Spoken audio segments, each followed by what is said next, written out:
Lead control, this is Jack Yaeger. Over.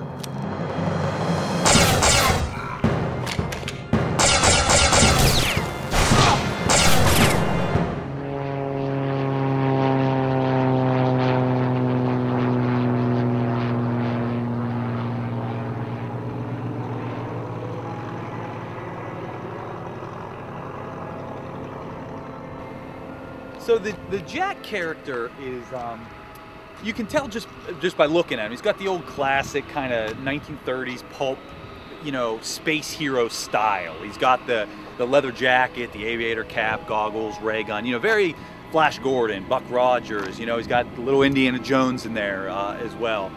But there's this other aspect that, and what the character's really born out of is the early days of aviation, the early days specifically of the space program.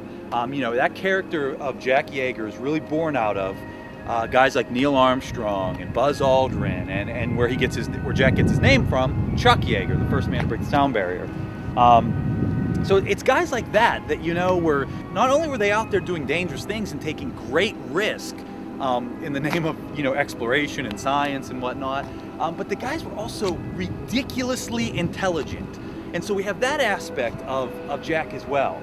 A big inspiration for the way we wrote the character and the way that Kurt played the character was obviously Indiana Jones. He's a favorite of almost everyone involved in the production. You know, you always think about, you know, him swinging the whip and on horseback and you know, the great fight scenes and the great action scenes. But there's that other aspect of Indiana Jones that made him unique, was the archaeology. You know, the fact that he was a school teacher. It was so odd. You'd see him 1 second down in a jungle, and then you'd see him in a school setting or a museum. And so we have that kind of dual nature with Jack as well. You're going to see Jack plenty of times running and shooting and all that fun stuff. And then we get to see other sides of Jack where we get to see that engineer come through, where we get to see his intelligence and we get to see him working out problems through a different method.